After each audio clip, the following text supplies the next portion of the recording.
We are recording. Sounds good. Welcome. All right. So you either shoot that thing or you shoot that board, but don't worry about me. Fair enough? Would you like to say hi to fifth period class?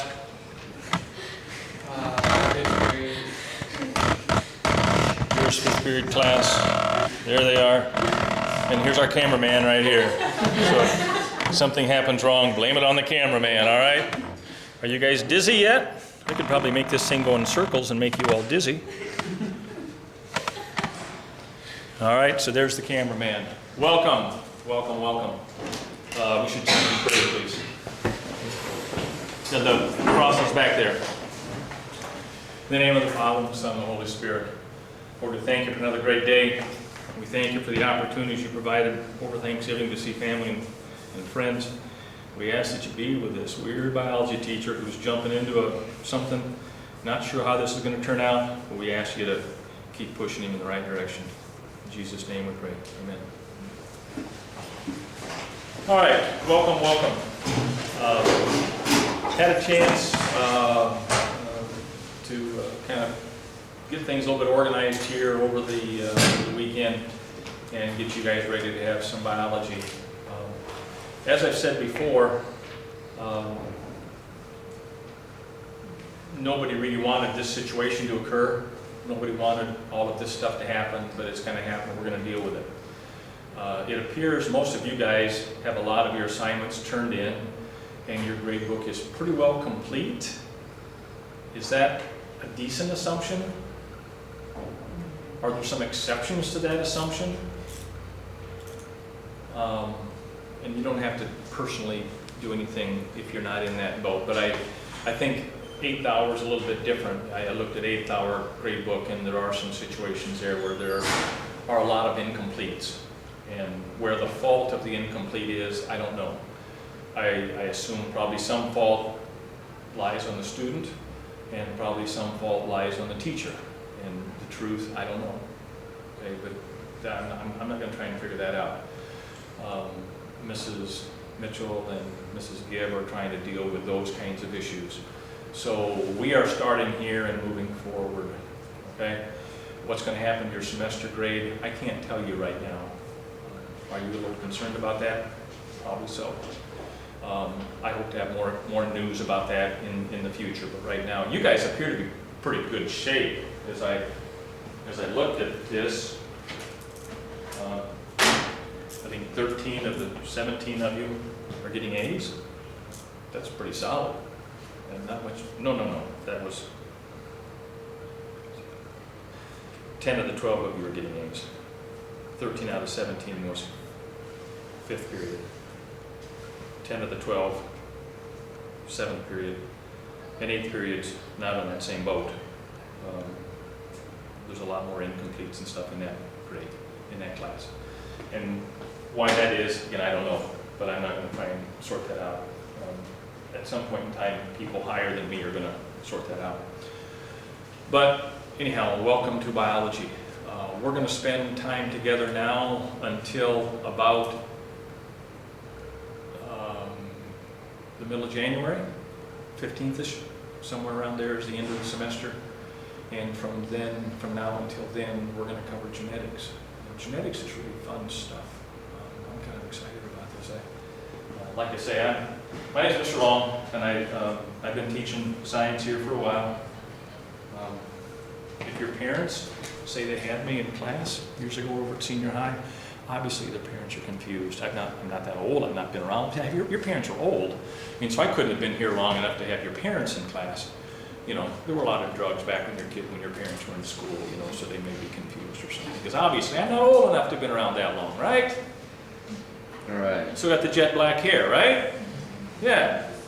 So you'll find out I survived by teasing a lot. Okay, so just kind of play along with me, just humor me. Okay.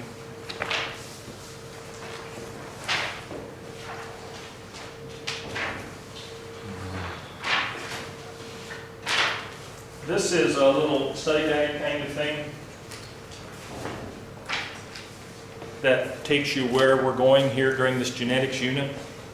And let Mr. Chow will have this. Mr. Chow, you've not met him yet, have you? He is subbing this week for the, they'll see him tomorrow, I guess. Mr. Chow is subbing this week for the first, second, third, fourth, and fifth period classes, okay? So he's subbing those times. And Dr. Chow is a molecular biologist, and so he knows all this stuff on the molecular level, which is way, way, way beyond me, okay? I understand what's called Mendelian genetics. He understands all the little tiny DNA kinds of genetics, so he's your man for that stuff. And I'm just trying to survive over here on the other side, all right? So I just passed out this genetic study guide, and you can have one of these if you want, Dr. Chow. And so that tells you where we're going. As you look down this list, you see some areas of emphasis, and we're going to be talking about some chromosomes and DNA kind of stuff. We'll talk about inheritance, how sex is determined. We'll be talking about a lot of genetic diseases and disorders, a lot of abnormal kinds of things. We'll be talking about how you inherit your blood type, okay? And then you see a lot of words on here. We'll be talking about all of those. You will find out that my expectation is you're in class, you're taking notes, you're listening, you're focused, and that's exactly what you guys are doing right now, okay? And if you continue to play like you're playing now, we've got, life is going to be good, okay? At the end of the year, I always give my students a chance to offer their advice to next year's students. So back on the left side of the board back there is advice from last year's St. Edmund's anatomy students, and then also last year's St. Edmund's anatomy and physiology Iowa Central students. And if you have a chance before class or after class or something, as you look at these, it just tells you some things about my characteristics. It says study and take notes, and enjoy the class, whatever. Be sure to take your notes often. Be sure to read your notes. Best thing, pay attention, take good notes, or you may not do well.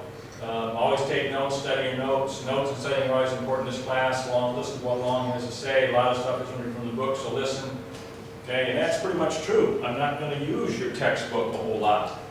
I'm not a textbook sort of guy.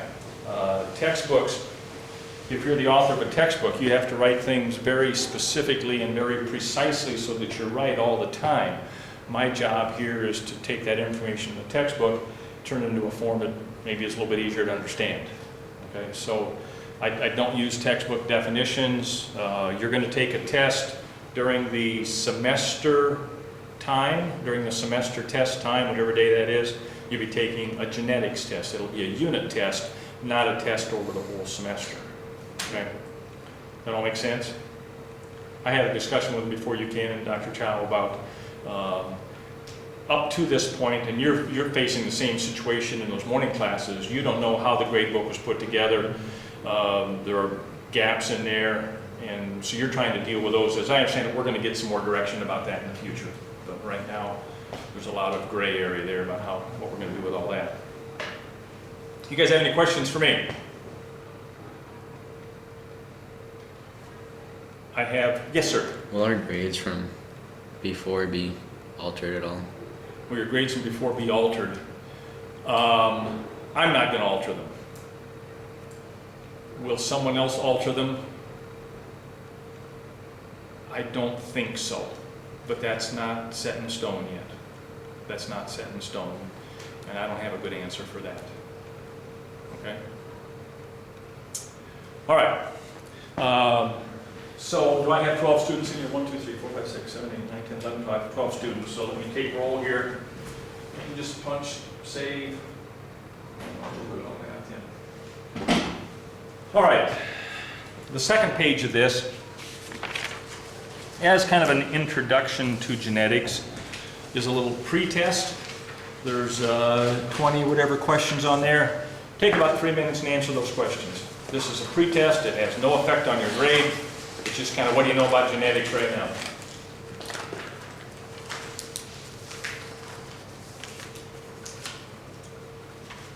You're not going to turn it in, by the way. We're just going to talk about them.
Finish up in 15 or 20 seconds here.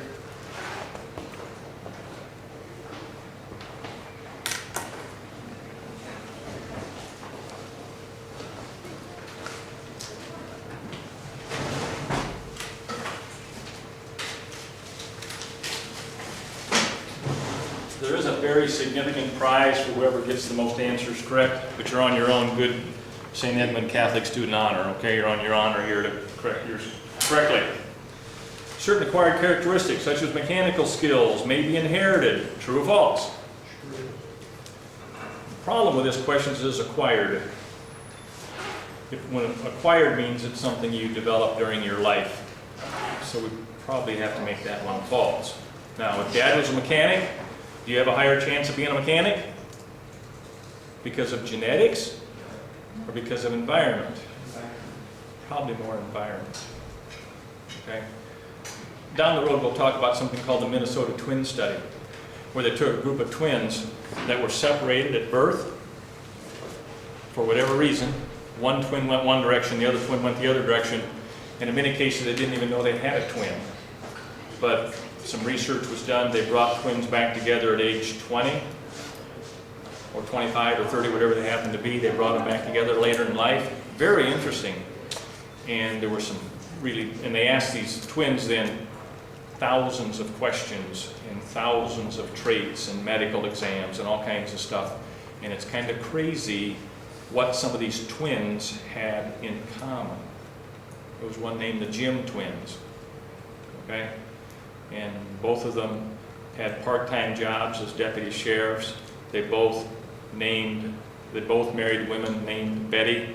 They both named their sons James Allen. One was A-L-L-E-N, the other was A-L-A-N. They both had dogs named Toy.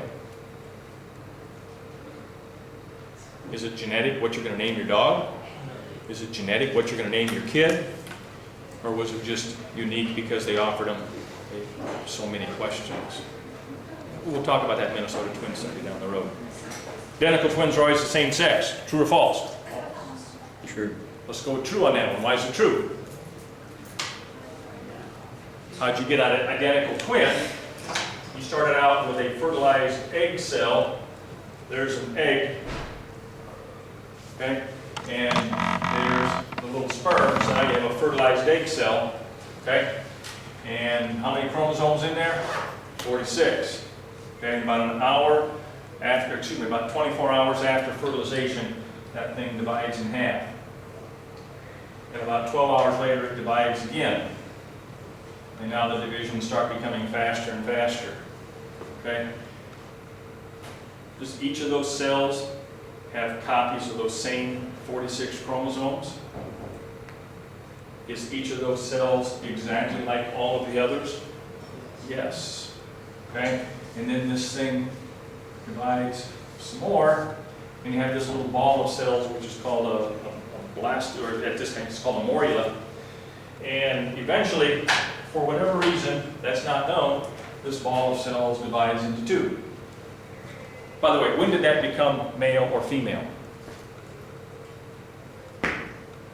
When was male or female decided? What's the difference between boys and girls?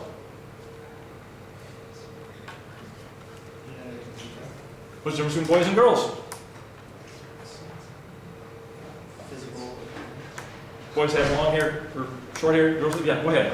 Girls have 2 X chromosomes and boys have 1 X and 1 Y. Exactly. All you males have an X and a Y chromosome. All you females have 2 X chromosomes. When was that determined? When egg met sperm, wasn't it? Okay? And so this was either a male or a female as soon as egg met sperm. And every cell in here is exactly either XX or XY, although there are some wacko things happening. What if you have an XXY? Can that happen? Where you have a cell that has XXY, has 47 chromosomes instead of 46? Is that What is it, a boy or girl? boy? Has 2 X's.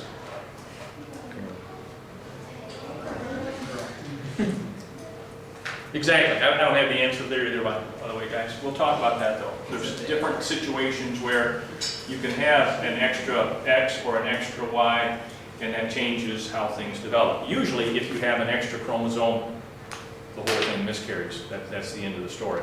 But once in a while, they will go ahead and develop. Okay? So we'll talk about some of those things. But identical twins, this whole ball of cells splits into half. And this ball of cells over here then becomes one baby, and this ball of cells over here becomes the other baby, and because they came from the same, it's either this or it's that, it was that as soon as they met sperm. All right, fraternal twins are more closely related to each other than other children in the family. False. Fraternal twins, what happened? Mom released 2 eggs. And they were fertilized by 2 different sperm. Okay? And might they be brother and sister? Might they be sister and sister? Might they be brother and brother? Are they closer genetically to each other than they are to other children in the family? No. They just happen to share the same birthday. Otherwise, those twins are no closer or further apart genetically than any other brothers or sisters in the family. Okay? Father determines the sex of the child. True or false? True. True. The father, because of something he does? Because of something he wears? Because of something that happens at the moment of fertilization? Probably not. Although there are some kind of unique things that favor. If it's what's called the X sperm that fertilizes the egg, then you get XX, you get a female. If it's the Y sperm that fertilizes the egg, then you get an XY and you get a male. Okay? Henry VIII, was it? That kept killing his wife. Because why? You remember the story? He didn't like them. Well, there's a good reason. She kept giving him sons. Was it Henry VIII? I think it was. I might be making that up. I think it was Henry VIII. Queen got pregnant, and he had a daughter. Excuse me, killed her because he had daughters. Had a daughter, killed her, killed the queen. Married another one, and a daughter. I think he went through quite a few wives that way. And as it turns out, they had nothing to do with it. It was his fault. If you can't exactly say fault, but he was one to determine whether it was going to be male or female. So the father does determine the sex of the child. Good. Each parent contributes half the child's genetic makeup. True or false? True. Certain thoughts or moods of the mother during pregnancy may alter the genetic makeup of the unborn child. False. Once eggs have met sperm, nothing's going to change those genes, with the exception. Are there things that can happen during a pregnancy that affect that unborn child? Sure there are. Now, it's not a thought or a mood, but if mom's on drugs, if mom's smoking, alcohol, whatever mom eats, drinks, smokes, snorts, inhales, any of those things, the baby's going to get. Okay? So there are certainly lots of opportunities where that child might have some kind of a birth defect because of something mom did eat, drink, disease she had, or something. But it's not because of any thought or mood. A thought or mood cannot influence the genetics. Impossible for female to be colorblind? False. False. Any males colorblind in here? I hope so. Oh, bonus! Bam! We're going to pick on you in a couple weeks here, all right? Or a week or so. We'll pick on you hard. Are you hardcore colorblind? Yeah, pretty bad. Man, it's great, isn't it? My son's colorblind too. So, about, depends on what degree of colorblind you're talking about, but 6 or 7% of males are colorblind. Okay? Females, about 5 out of every 1,000. So you can be a colorblind female, but it's pretty rare. A person may transmit to his offspring traits which he himself does not show. True. True. Yep. And you can pass on traits that you don't know you had. In fact, where'd your colorblindness come from? Mom's side or dad's side? My mom's father. Mom's father. Exactly. That's exactly the pattern. We'll talk about that. So grandpa was colorblind. That means mom's a carrier. Mom's vision was fine, wasn't it? Yeah. She was carrying the gene, but her vision was fine.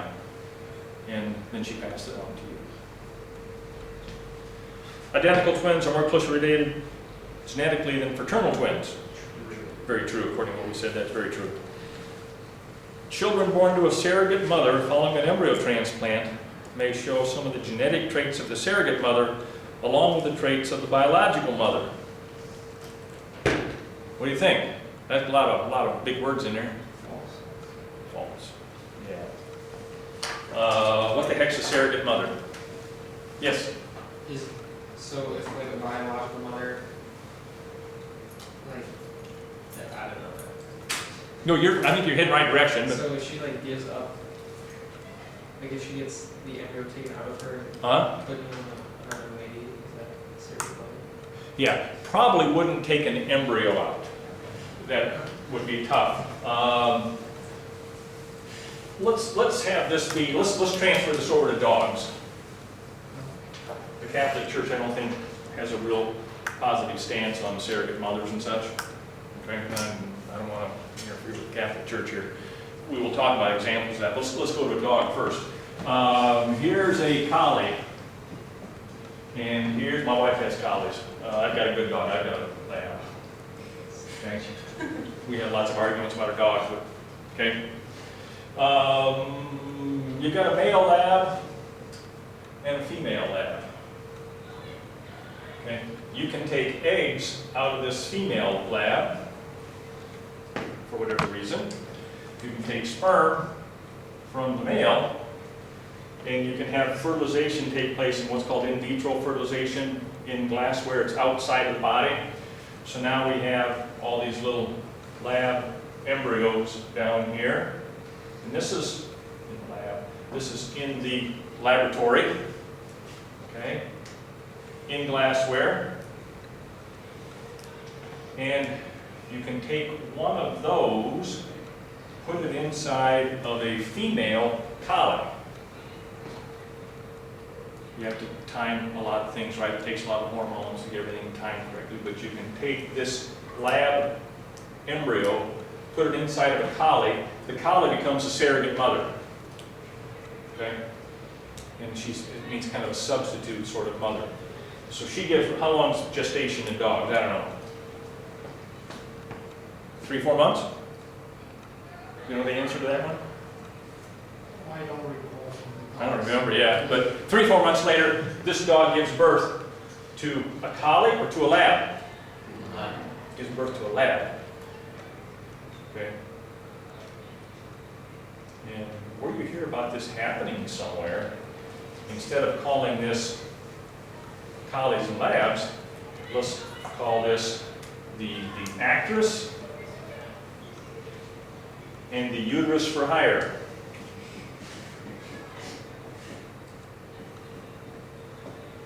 This actress is at the prime of her career. She's 25 years old, and she wants to get her family started, but she's making millions of dollars in film, so she doesn't want to interfere with her movie life to have babies. So you can take an egg from her, take sperm from her father, sperm from her husband, okay? That would be nasty. That's another word. We don't want to go there. That's incest. But anyhow, so we take eggs from the actress and sperm from the father, and fertilization takes place in glassware, in vitro, in the lab, and then you can take that fertilized egg, put that back inside of a uterus for hire, a woman who is paid $50,000 to carry the child for 9 months of this actress. $50,000, nothing to her. She's making lots of money. She's making lots and lots of millions. And how's that sound? Does this woman contribute anything to the genetics of that baby? Nope. She gives birth to their baby. Yes, sir? Can't that be the same if people are like infertile too? Like if you couldn't have children, that kind of? Question was asked, and I'm repeating the questions here for the camera here. The question was asked, can that happen in cases of people that are infertile? It depends on why they're infertile. If this woman is infertile because she's not making eggs, no. If she's infertile because her fallopian tubes are blocked or her uterus is damaged, then yes. Okay? But she has to be making good, healthy eggs to have something to donate in the first place. Have you had discussions on this in your religion classes? Does this come up? I think that the official position of the Catholic Church is they're not in favor of this. They're not in favor of surrogate mothers and such. And so as we talk about these things, please understand it's not something I'm pushing at all. It's just something that you do read about in magazines. You hear about this happening. It is in the world, but the Catholic Church is not in favor of it. Okay.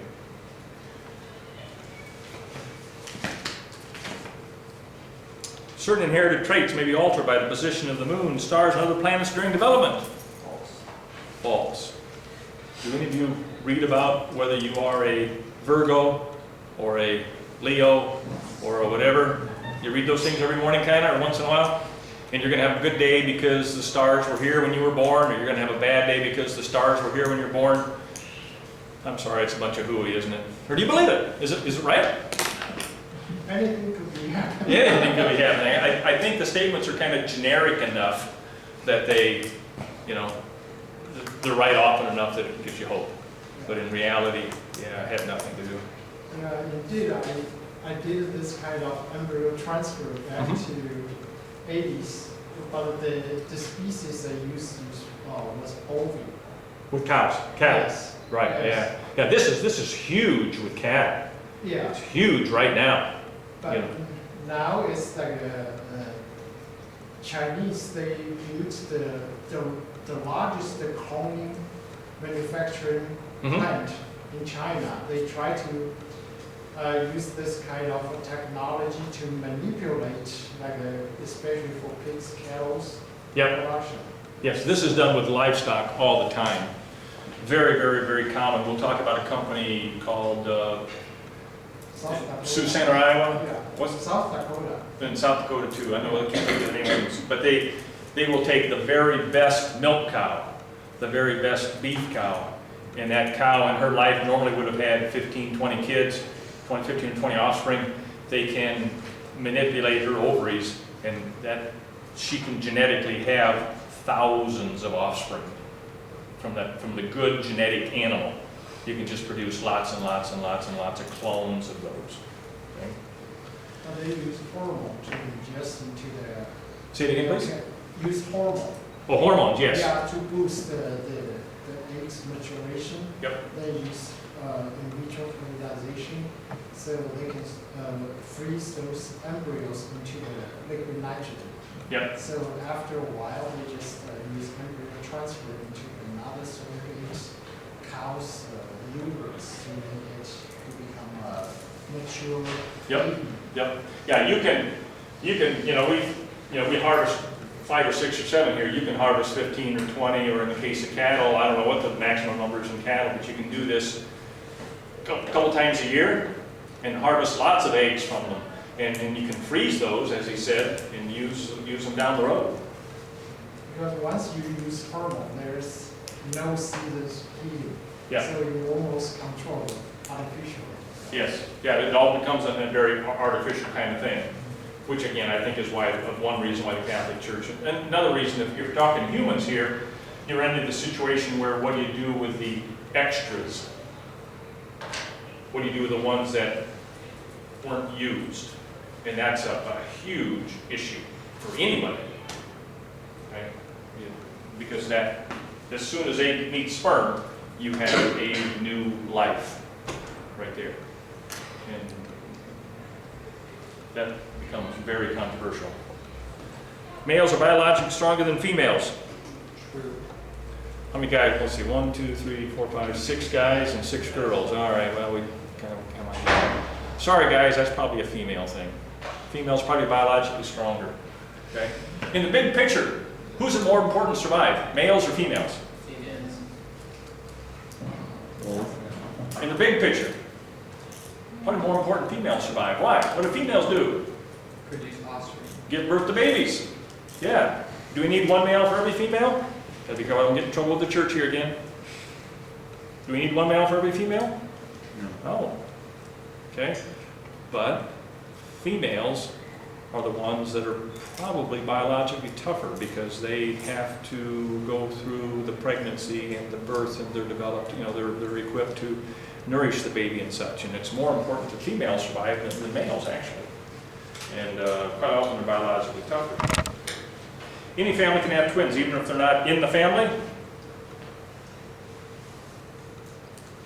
Probably true. Okay? Craving for food such as strawberries may cause a birthmark on an unborn child. Probably false. Many of a person's inherited traits may not have been apparent in their parents. True. True. It's very likely, very common. We'll talk about a lot of examples there where you inherit something that your parents didn't show. The parent with a stronger will contributes more genetically than the parent to the child than the other parent. False.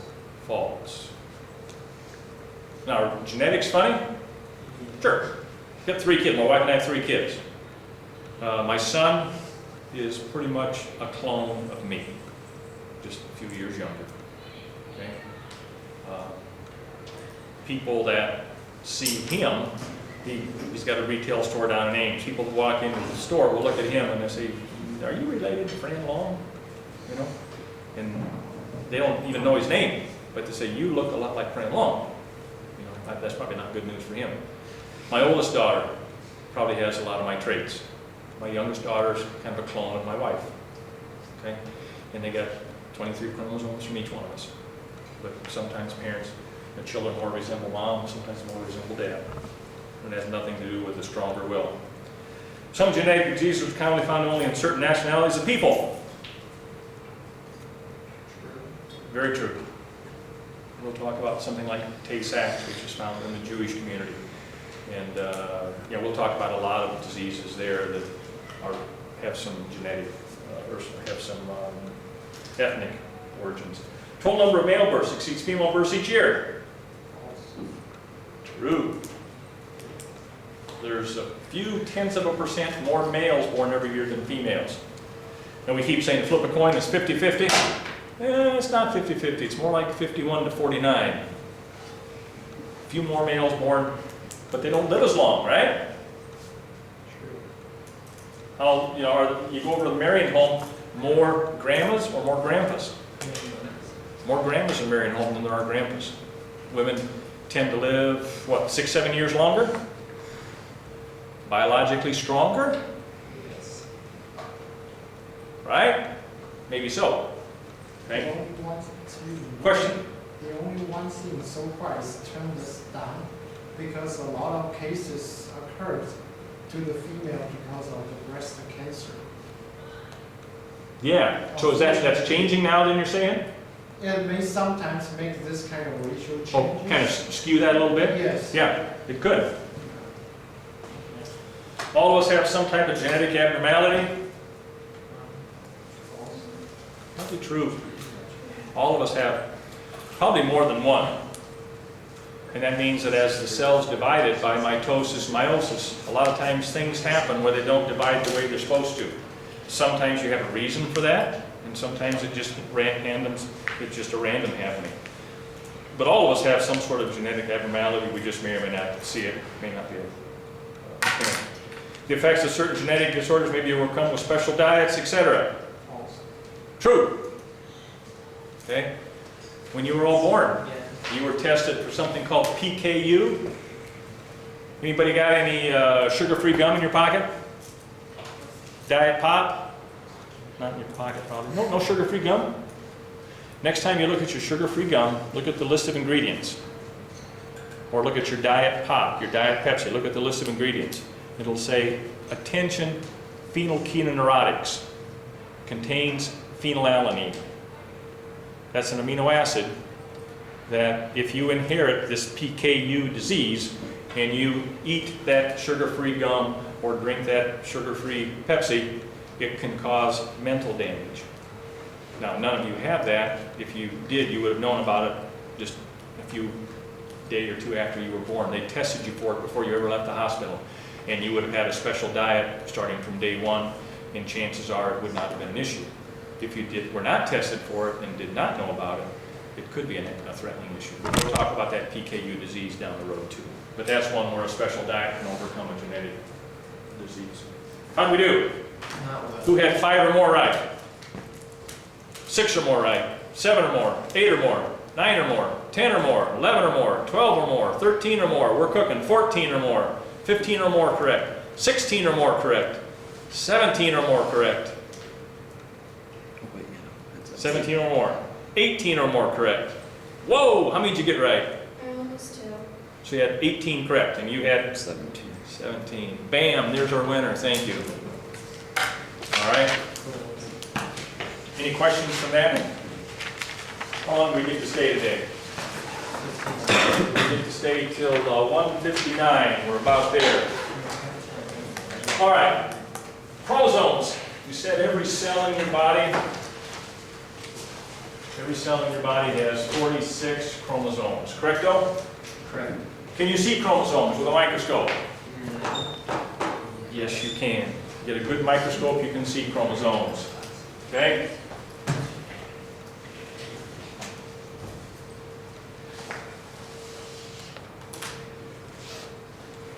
So chromosomes, as you see them through the microscope, look kind of like this. They're not all in lines like this. What's happened here, they've done something called a karyotype. And that means that they have taken a photograph through a microscope.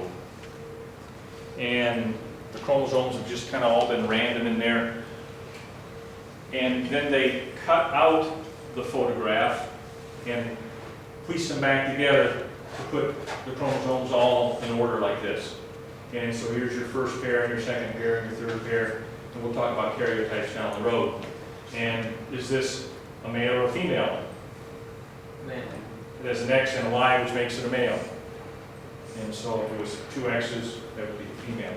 But that's a karyotype is called, and we'll use that word again later on, of the male. But there's 46 chromosomes, and they come in various sizes and shapes and patterns in there. Most of the time, though, those chromosomes are not visible. Most of the time, those chromosomes are very long and thin and invisible. And instead of calling it a chromosome, it's called chromatin material.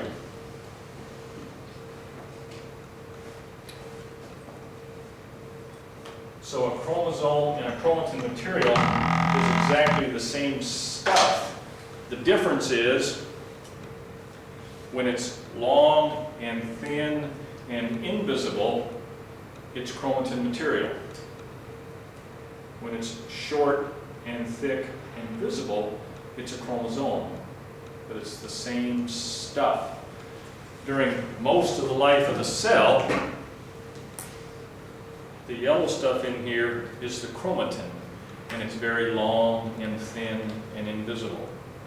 Okay, but around the time when it's time for the cell to divide, either mitosis or meiosis, and I assume you're going to get into that when you study the cell and stuff the second half of the school year.